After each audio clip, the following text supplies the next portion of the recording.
As doctors మేమిచ్చే medicines కంటే మీ చేతులతో మీరు మీ హార్మోనల్ ఇంబ్యాలెన్స్ని లాంగ్ టర్మ్ అంటే చాలా మీ లైఫ్ టైం పేషెంట్స్ అడుగుతారు, ఎన్ని రోజులు మేడం నేను ఇట్లా ఎక్సర్సైజ్ చేయాలి డైట్ అంటే ఫార్ యువర్ లైఫ్ టైం.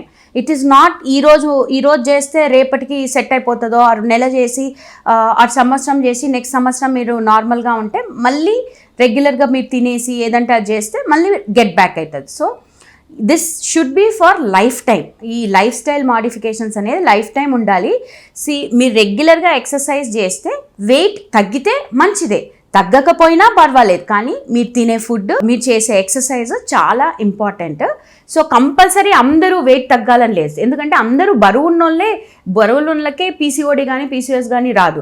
సన్నగా ఉన్న వాళ్ళకి స్లిమ్ పీసీఓఎస్ అంటారు, వాళ్ళకి కూడా వస్తుంది. సో వాళ్ళేం బరువు తగ్గుతారు, వాళ్ళేం తగ్గాల్సిన అవసరం లేదు. బట్ వాళ్ళు కూడా ఎక్సర్సైజ్ కానీ లైఫ్ స్టైల్ మాడిఫికేషన్స్ కానీ ఖచ్చితంగా చేస్తే వాళ్ళు కన్సీవ్ అవ్వడానికి చాలా హెల్ప్ఫుల్ ఉంటుంది.